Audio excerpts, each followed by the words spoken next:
It's my heart desire that in this new season, you will not be left behind. Amen. Remember the thing with Noah's Ark? It was an enclosure, a platform to carry along people who could not have survived by themselves. Even the snail made it to the ark. You have here an ark of covenant. The Lord said to me when we started this ministry, a lame man cannot walk, but if he enters an aircraft, he will fly.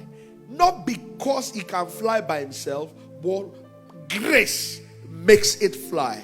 There is grace in this house. Even if you are blind, you would have had it with your ears. Even if you are too blind to see grace, you must have been hearing that grace is passing by.